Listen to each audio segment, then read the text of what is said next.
Hello guys, I am Dharmendra Kumar. सभी का स्वागत है मेरे केमिस्ट्री के चैनल केमिस्ट्री ट्यूटर में।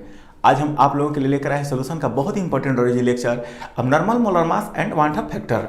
वीडियो स्टार्ट करने से पहले बस छोटी सी रिक्वेस्ट है कि जिन लोगों ने चैनल को सब्सक्राइब नहीं किया हो तो प्लीज़ सब्सक्राइब करके बेल आइकन को प्रेस कर दें, साथ ही ऑल नोटिफिकेशन को ऑन कर दें। Let me introduce my self, I am Dharmendra Kumar and my lovely channel chemistry tutor. तो स्टार्ट करते हैं अबनॉर्मल मोलर मास। अबनॉर्मल मोलर मास का हिंदी होता है असामान्य आणविक द्रव्यमान।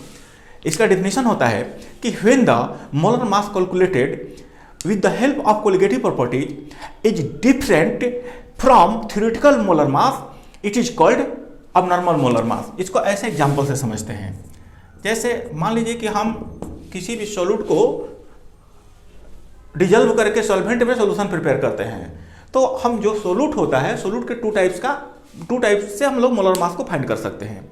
एक तो हम उसका कैलकुलेटेड मोलर मास फाइंड कर सकते हैं, जो कि आपका ऑस्मोटिक प्रेशर के फार्मूला में होता है। सपोज जैसे मान लीजिए कि ऑस्मोटिक प्रेशर P है, तो इसका फार्मूला होता है WHT/mv। तो यहां से हम लोग m फाइंड कर सकते हैं। m यहां चला आएगा, P यहां चला आएगा। तो एक तो हम m सोल्यूट का फाइंड कर लिए कैलकुलेटेड। अब अगर किसी भी कोलिगेटिव प्रॉपर्टी के फार्मूला से फाइंड कर सकते हैं। सपोज जैसे मान लीजिए कि आपका कोलिगेटिव प्रॉपर्टी जो होता है delta TB, elevation of boiling point, इसका होता है KB small w 1000 upon small m capital W। तो यहां से जो है स्मॉल m यहां चला आएगा और डेल्टा TB यहां चला आएगा। तो एक तो हमारा मोलर मास जो आएगा वो कैलकुलेटेड आएगा। दूसरा हम मोलर मास हम निकाल सकते हैं उसका थ्योरेटिकल मोलर मास। सपोज जैसे मान लीजिए कि हम NaCl सॉल्ट को सॉल्वेंट में डिजॉल्व करके सॉल्यूशन प्रिपेयर कर रहे हैं, तो हम लिखते हैं कि थ्योरेटिकल मोलिकुलर मास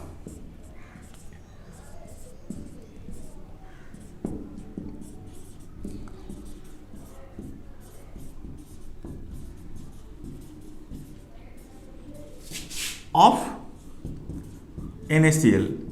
तो Na का एटॉमिक मास 23 होता है, Cl का 35.5 होता है। दोनों को ऐड कर देंगे, हमारा 58.5 आ जाएगा।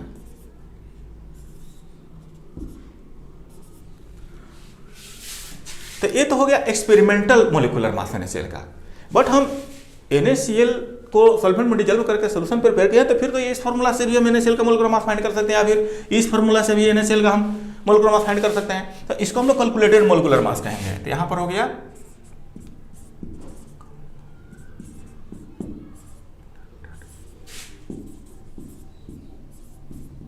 Molecular mass of NaCl। तो ये जो आएगा ये 58.5 से ग्रेटर देन आएगा।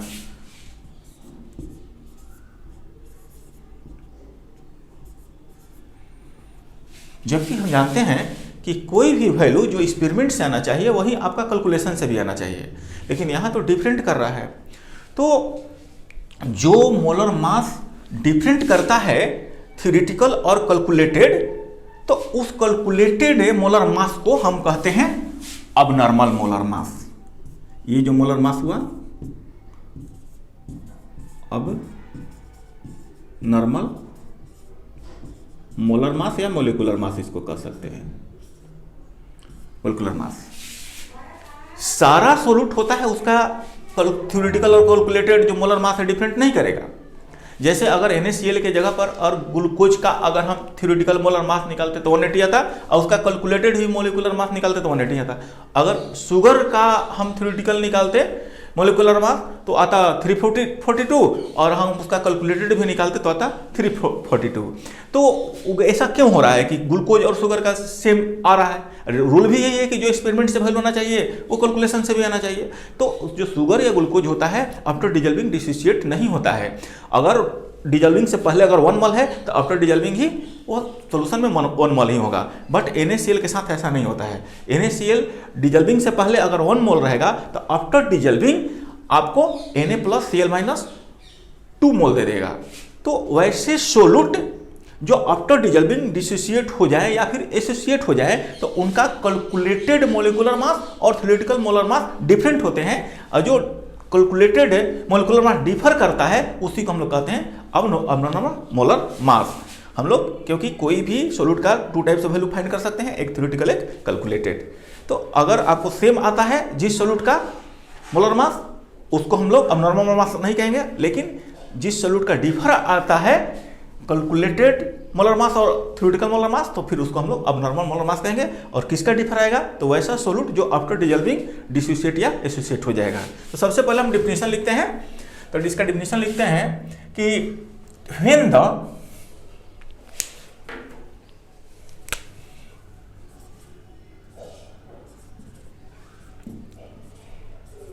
when the molecular mass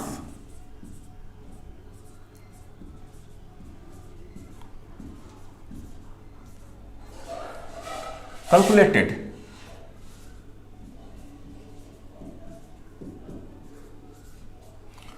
with the help of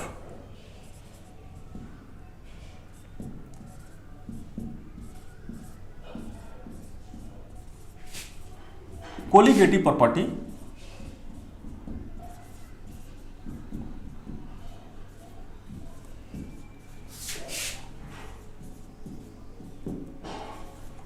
is different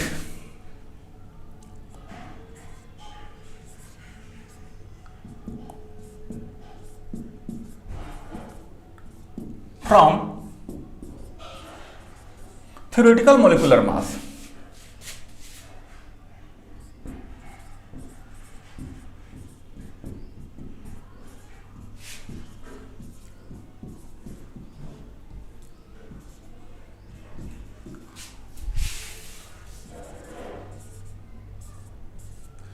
It is called abnormal molar mass.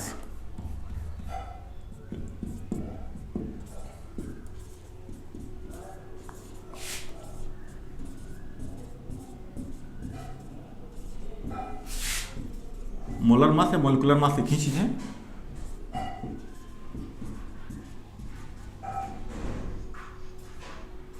Molecular mass. तो ये तो आप लोग देखें कि यहां पर जो है जो NaCl का कैलकुलेटेड मोलिकुलर मास है वो अबनॉर्मल मोलर मास कहलाएगा, क्योंकि इसका जो वैल्यू है थ्योरेटिकल मोलर मास से डिफरेंट कर रहा है। तो इस दोनों वैल्यू को सेम करने के लिए, ताकि दोनों वैल्यू सेम आए, वान हाफ ने एक फैक्टर दिया I। उसने कहा कि अगर इस कैलकुलेटेड मोलिकुलर मास में 1/I से मल्टीप्लाई कर दिया जाए तो दोनों का वैल्यू सेम हो जाएगा। तो यहां पर अगर हम 1/I से मल्टीप्लाई कर दें कैलकुलेटेड वैल्यू में,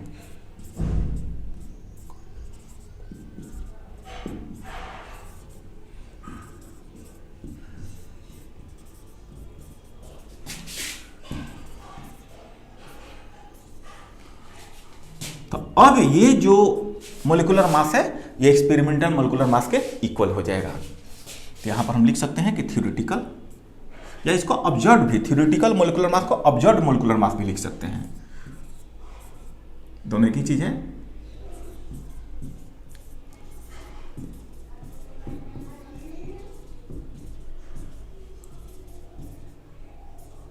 मोलिकुलर मास। अगर यहां से I का वैल्यू फाइंड करना हो तो क्रॉस मल्टीप्लीकेशन हो जाएगा। तो ये हो जाएगा आपका कैलकुलेटेड मोलिकुलर मास, इसको लिख देते हैं M कैलकुलेटेड,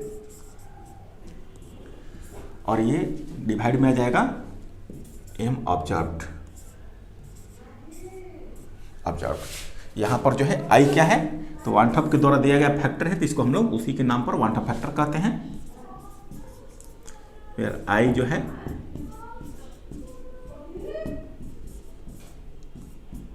1/2 फैक्टर, और M को हम लोग मोलिकुलर मास कहते हैं।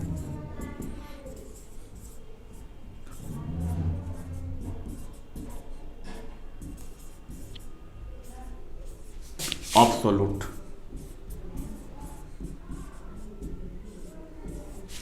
M जो है मोलिकुलर मास ऑफ सोल्यूट है। अब हम इसका डिफिनीशन क्या दे सकते हैं, तो डिफिनीशन तो ऑलरेडी हम यहाँ पर लिख चुके हैं, सिर्फ समझा देते हैं इसको कि when the molar mass calculated, यानी कि अगर ये कैलकुलेटेड मोलर मास जो है with the help of colligative properties के हेल्प से फाइंड किया गया। इज डिफर, अगर डिफर करता है किस से, तो थ्योरेटिकल मोलर मास से, तो उसको हम लोग अबनॉर्मल मोलर मास कहेंगे। लेकिन यहां पर अगर मोलर मास जो है ये डिफर कर रहा है, तो हमारा बाकी भी कोलिगेटिव प्रॉपर्टीज का वैल्यू जो है डिफर करता है। अगर हम वो कोलिगेटिव प्रॉपर्टीज ऐसे सोल्यूट के द्वारा बनाए गए सोल्यूशन का फाइंड करें जो सोल्यूट आफ्टर डिसॉल्विंग डिसोसिएट होता है, तो फिर उसके लिए हम क्या करेंगे,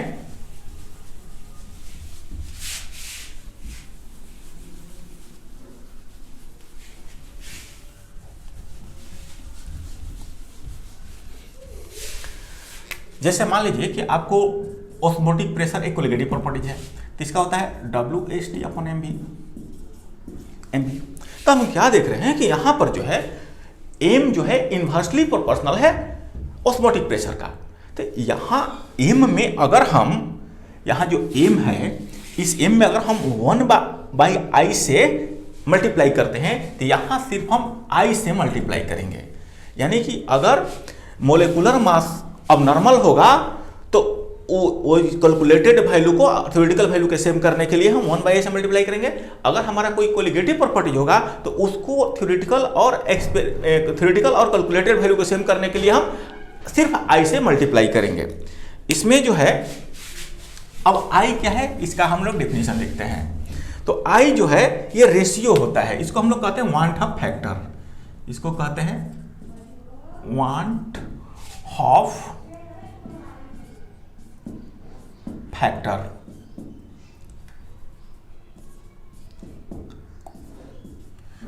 फैक्टर इसको हम लोग आई से इंडिकेट करते हैं, इसको हिंदी में भी कहते हैं वांट ऑफ फैक्टर, का हिंदी गुणक होता है।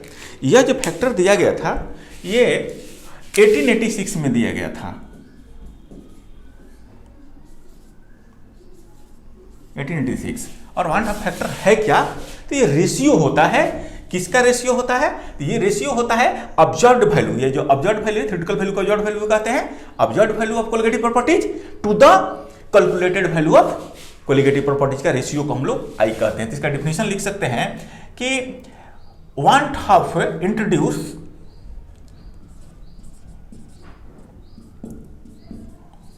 वांट ऑफ introduced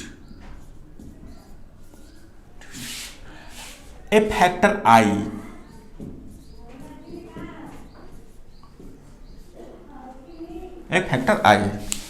इसका डेफिनेशन लिख सकते हैं कि the ratio of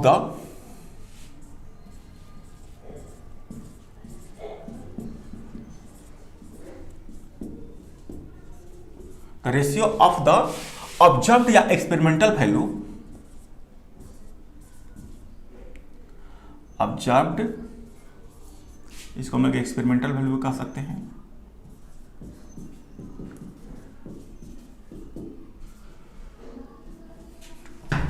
value of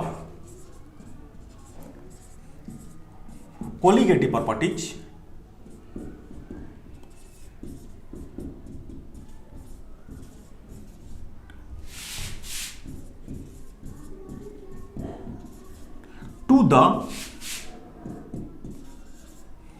to the same value,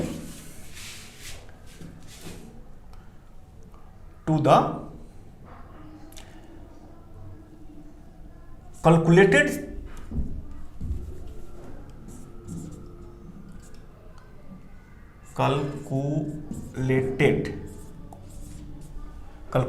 इसको नॉर्मल वैल्यू भी कहते हैं,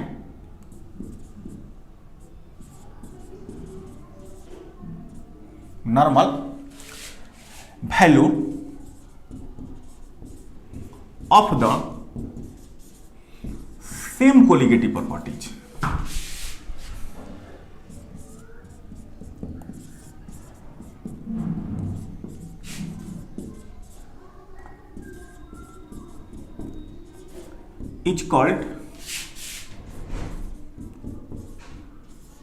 is called want of factor।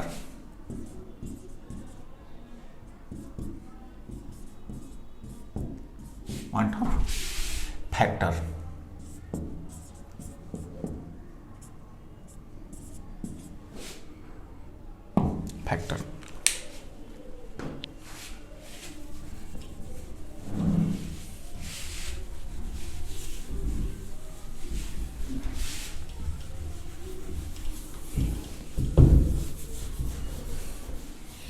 देखिए जो क्वांटम फैक्टर इसको आई से इंडिकेट करते हैं,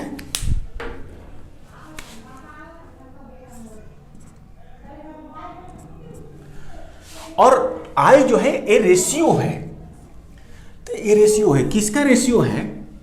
तो ये रेशियो है observed value of colligative properties और calculated value of colligative properties. तो हम लिखते हैं रेशियो में ऑब्जर्व्ड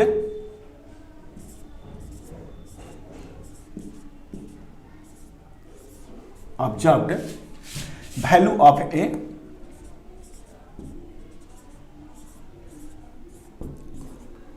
कोलिगेटिव प्रॉपर्टीज।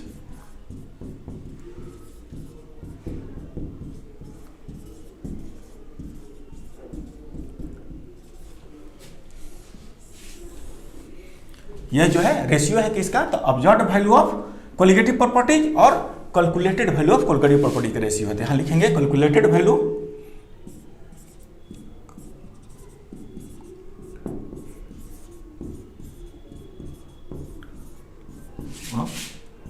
ऑफ है सेम कोलिगेटिव प्रॉपर्टी। जो कोलिगेटिव प्रॉपर्टी यहां होगा वही यहां होगा, ए कोलिगेटिव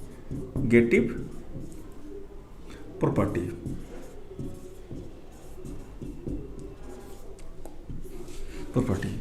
अब जैसे मान लीजिए कि इस फार्मूला से हम किसी भी कोलिगेटिव प्रॉपर्टी का आई फाइंड कर सकते हैं। एग्जांपल के तौर पर अगर हमको for elevation of boiling point,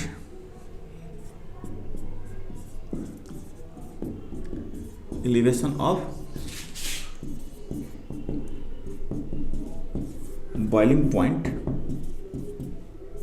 का आई फाइंड करना हो, इसको हम लोग डेल्टा टीबी से इंडिकेट करते हैं। तो इसका जब हम आई फाइंड करेंगे तो कह रहा है कि किसी का भी कोलिगेटिव प्रॉपर्टी का आई फाइंड करना है तो फिर उसको ऑब्जर्व्ड वैल्यू के ऊपर रखिए, कैलकुलेटेड वैल्यू के ऊपर नीचे रखेंगे। तो यहां इसका ऑब्जर्व्ड वैल्यू के ऊपर रखेंगे delta TB observed upon delta TB calculated.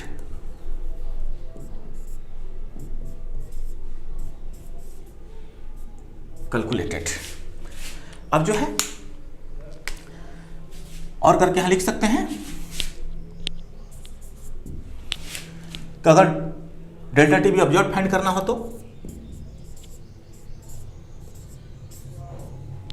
तो आई से मल्टीप्लाई हो जाएगा, आई इंटू डेल्टा टीबी कैलकुलेटेड। हम चाहें तो इसका यहां फॉर्मूला लिख सकते हैं,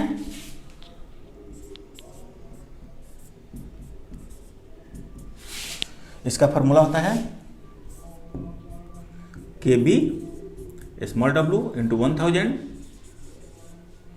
upon small into capital W. तो यहां पर जो है के बी जो है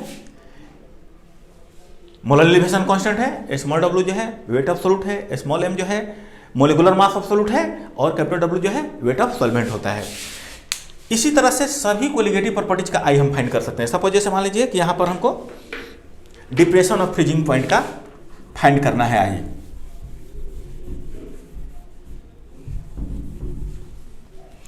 for depression of freezing point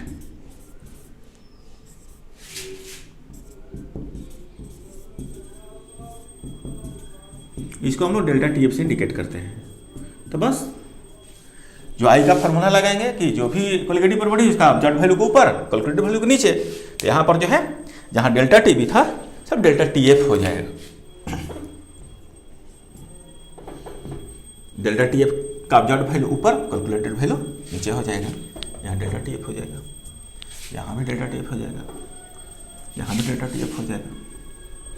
और डेल्टा टीएफ का जब फॉर्मूला यहाँ लगाएंगे तो यहाँ केबी की जगह पर केएफ हो जाता है और ये जो होता है depression of freezing point constant का एफ होता है और बाकी सब वही होता है। स्मॉल डब्ल्यू जो होता है वेट ऑफ सॉल्यूट होता है, एम जो होता है मोलिकुलर मास ऑफ सॉल्यूट होता है और जो कैपिटल डब्ल्यू होता है वेट ऑफ सॉल्वेंट होता है। अगर हमको ऑस्मोटिक प्रेशर का फाइंड करना हो तो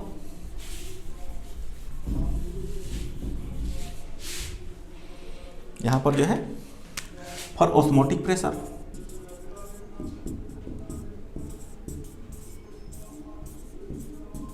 ऑस्मोटिक प्रेशर। तो ऑस्मोटिक प्रेशर को हम लोग पी या पाई से इंडिकेट करते हैं। तो यहां पर जो है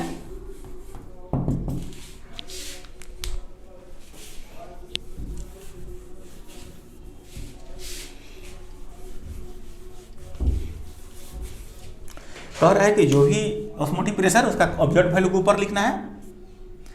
तो पाई का जो है ऑब्जर्व्ड वैल्यू ऊपर हो जाएगा, इसका कैलकुलेटेड वैल्यू नीचे हो जाएगा। यहां पर जो है अगर पाई ऑब्जर्व्ड निकालना है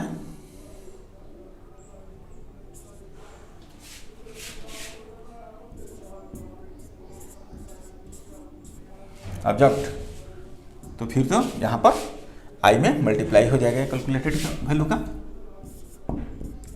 इनटू, और यहां पर जो है फार्मूला डाल देंगे। ऑस्मोटिक प्रेशर का फार्मूला होता है CH/T। C जो होता है कॉन्सेंट्रेशन ऑफ सॉल्यूशन, H जो होता है सॉल्यूशन कांस्टेंट जिसका वैल्यू होता है 0.082 ATM litre mole inverse kelvin inverse, और टेम्परेचर जो होता है एब्सोल्यूट टेम्परेचर होता है केल्विन में होता है। तो ये हो गया हमारा आएगा। एक और हमारा कोलिगेटिव प्रॉपर्टी होता है जो होता है relative loading of vapour pressure.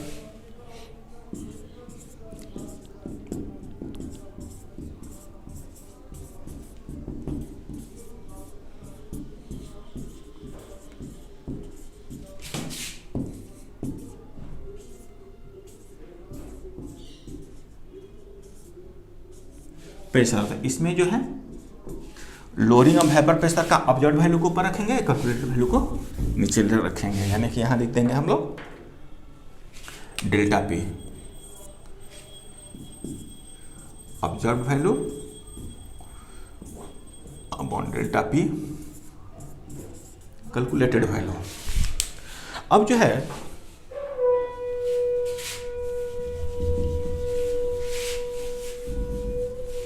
एक आई का बहुत ही इंपॉर्टेंट फार्मूला होता है,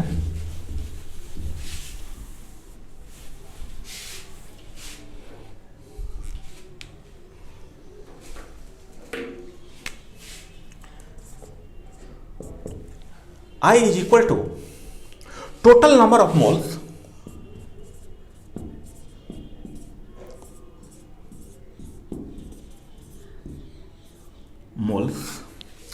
after association or dissociation,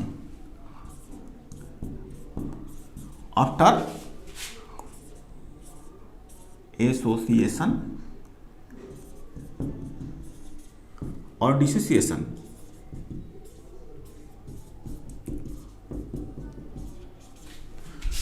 upon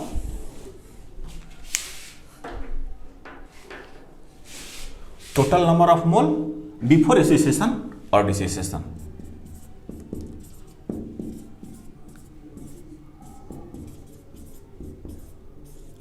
after जब बिफोर हो जाएगा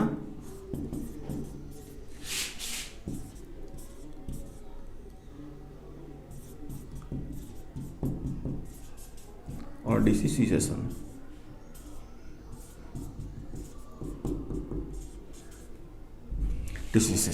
तो ये जो है आपको अगर कोई सॉलिड पार्टिकल का डिसोसिएशन होगा आफ्टर डिसॉल्विंग तो फिर लिखेंगे number of mole after dissociation upon number of mole before dissociation.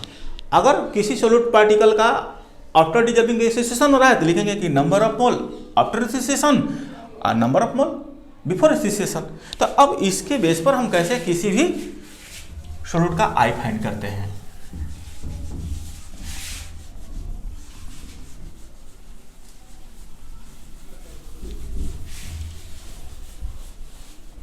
जैसे हम एग्जांपल लेते हैं कि हमको आई फाइंड करना है K2SO4 का, आई ऑफ K2SO4।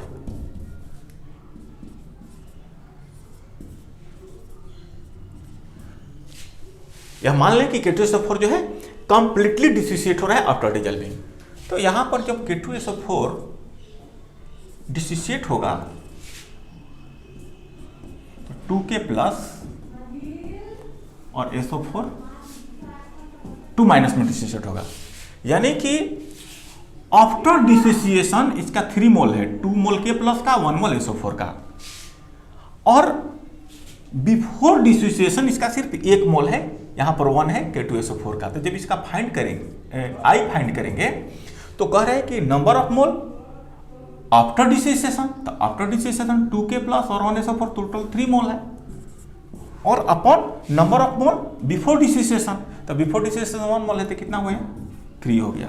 तो इस तरीके से हम लोग आई को फाइंड कर सकते हैं।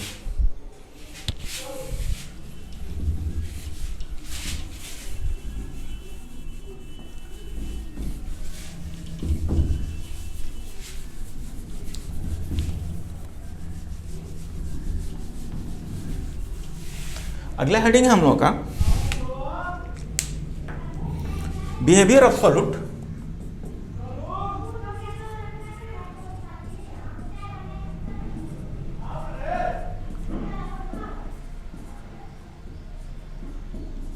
In the solution, in the solution. यानी कि हम कैसे जानेंगे कि किसी भी सॉल्यूशन में आफ्टर डिजॉल्विंग कोई भी सॉल्यूट एसोसिएट होगा, डिसोसिएट होगा, नॉर्मल होगा, तो हम आई के वैल्यू से जान सकते हैं। अगर हमारा आई का वैल्यू 1 आता है,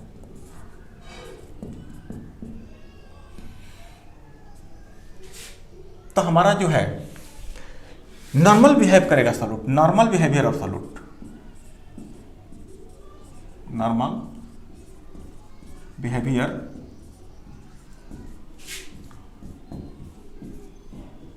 सॉल्यूट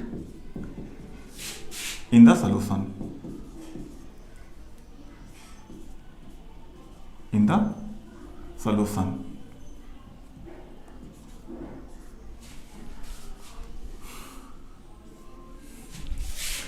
जैसे हम लोग अभी भी देखें कि ऊपर में हमको आफ्टर डिसोसिएशन मोल रखना है और नीचे में हम लोग को बिफोर डिसोसिएशन मोल रखना है। तो अगर हमारा ग्लूकोज है तो डिजल्व होने से पहले भी इसका 1 मोल रहता है और आफ्टर डिजल्विंग भी हमारा 1 मोल रहता है। तो जब इसका हम आई फाइंड करेंगे तो कह रहा है कि number of mole after dissociation, तो ये तो डिसोसिएट हो ही नहीं रहा है, तो इसका क्या है, 1 मोल है।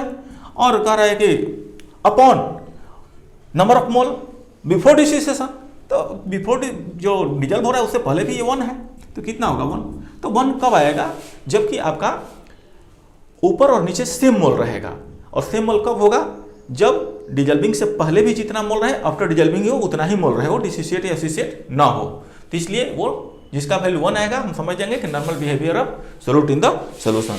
लेकिन अगर हमारा आई ग्रेटर देन 1 आता है तो ग्रेटर देन 1 तो तब होगा जैसे आप क्या देखें, K2SO4, K2SO4 इसका आई का वैल्यू ग्रेटर देन 1 आता है। क्यों, क्योंकि 2K प्लस और SO4 2 माइनस में डिसोसिएट होगा। तो इस कंडीशन में हमारा जो है आफ्टर डिसोसिएशन कितना मोल हुआ, तो 213 हो गया। अब बिफोर डिसोसिएशन के मोल को नीचे रखना है तो कितना है, 1 है, तो कितना है, 3 है। तो मोर देन 1 कब आएगा, जब हमारा सोल्यूट आफ्टर डिजल्विंग डिसोसिएट होगा। क्योंकि डिसोसिएट होगा तो नंबर ऑफ मोल ज़्यादा रहेगा, ऊपर रहेगा, और नंबर ऑफ मोल जो कम रहेगा वो नीचे रहेगा। क्योंकि डिजल्व होने से पहले ये कम मोल रहेगा, आफ्टर डिजल्विंग डिसोसिएट होने के बाद उसका मोल ज़्यादा हो जाएगा। तो कभी भी हमारा वैल्यू जो है ऊपर में ज़्यादा रखेंगे तो हमारा मोर देन 1 आएगा। तो इस कंडीशन में हम कह सकते हैं कि dissociation of solute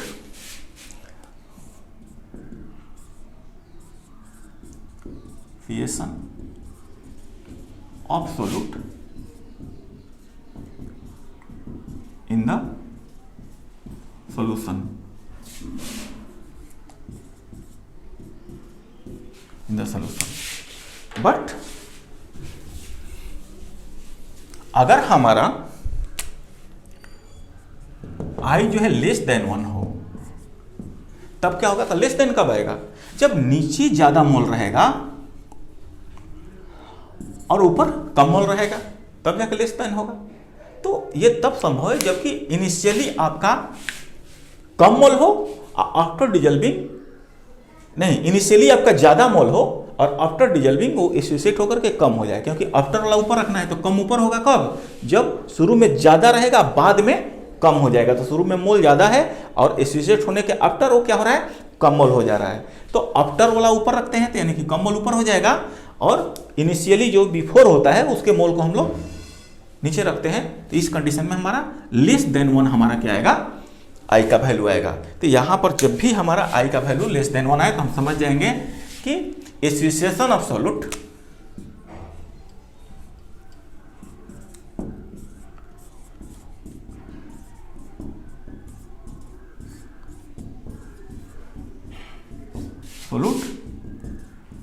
in the solution. तो इससे आप ऑब्जेक्टिव क्वेश्चन को पकड़ सकते हैं कि अगर आपको कहे कि जो सोल्यूट है आफ्टर डिजल्विंग नॉर्मल बिहेवियर करे तो उसका आई का वैल्यू क्या होगा, तो फिर आप बोलोगे 1 होगा। अगर कह रहा है कि आफ्टर डिजल्विंग डिसोसिएट हो रहा है तो आई का वैल्यू आप बताएंगे ग्रेटर देन 1 होगा। अगर वो एसोसिएट कह रहा है आफ्टर डिजल्विंग सोल्यूट तो फिर कहेंगे कि आई का वैल्यू लेस देन 1 होगा। अगर कहेंगे कि अगर आई का वैल्यू ग्रेटर देन 1 है तो फिर सोल्यूट कैसा बिहेव करेगा, तो कहेंगे कि dissociation of solute in the solution. अगर कहेगा कि आई का वैल्यू लेस देन 1 है तो फिर सोल्यूट सोल्यूशन में कैसा बिहेव करेगा, तो बोलिएगा association of solute in the solution. तो इसको आप कॉपी कीजिए।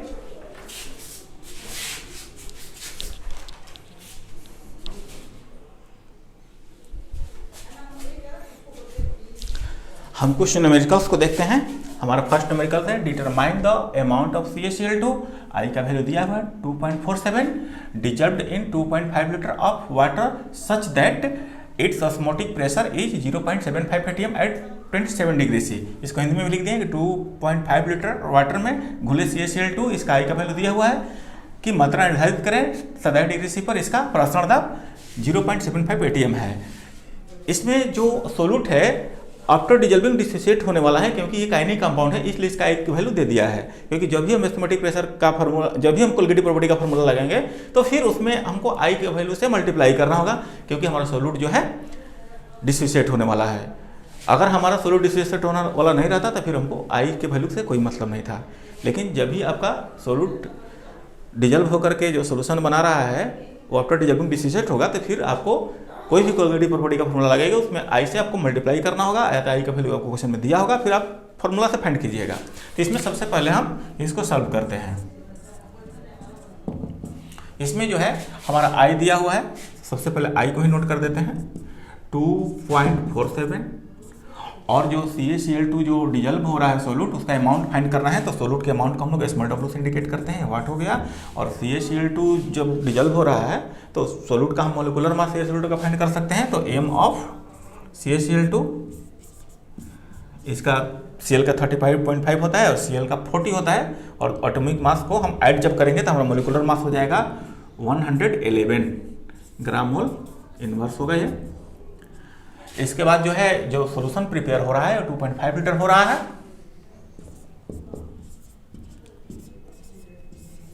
2.5 लीटर हो रहा है, और जो ऑस्मोटिक प्रेशर है 27 डिग्री C पर 0.75 है। तो ऑस्मोटिक प्रेशर को हम लोग P से इंडिकेट करते हैं, तो 0.75 atm है। और जो हमारा टेम्परेचर है वो 27 डिग्री C है, तो हम लोग टेम्परेचर एब्सोल्यूट टेम्परेचर होता है तो इसको केल्विन में चेंज करेंगे। तो 27 में जोड़ देंगे 273 ताकि हमारा केल्विन में चेंज हो जाए। तो ये हो गया हमारा 300 केल्विन।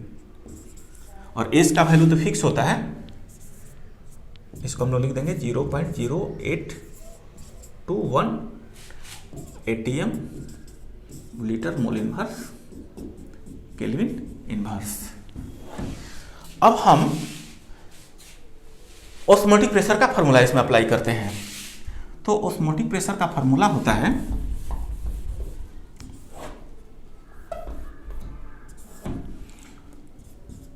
P = WHT/mv। मगर इतना फॉर्मूला सिर्फ तभी लिखते जबकि हमारा सोल्यूट आफ्टर डिजल्विंग डिसोसिएट होने वाला नहीं रहता। लेकिन जब भी सोल्यूट आफ्टर डिजल्विंग डिसोसिएट एसोसिएट होने वाला होगा तो जो भी कोलिगेटिव प्रॉपर्टी का फॉर्मूला आप लिखिएगा उसमें आई से मल्टीप्लाई श्योर कर दीजिएगा। तो यहाँ पर जो है हमको W फाइंड करना है, तो क्रॉस मल्टीप्लिकेशन कर देंगे। ये डिवाइड में है तो ये मल्टीप्लाई में P के साथ आ जाएगा, और जो जो मल्टीप्लाई में हो डिवाइड में हो जाएगा। तो यहाँ पर W = लिख सकते हैं PMV, ये मल्टीप्लाई हो गया, और यहाँ पर जो है डिवाइड में हो जाएगा IST, और वैल्यू को रख के हल कर देंगे। तो P है कितना, तो P है 0.75, M जो है 111 है यानी कि 111 है, और V जो है 2.5 है, और I का वैल्यू जो है I है 2.47, एस फिक्स होता है यहाँ पर है 0.082, 0.082 भी लिख के छोड़ सकते हैं, और जो टेम्परेचर है वो केल्विन में यहाँ पर है 300 केल्विन।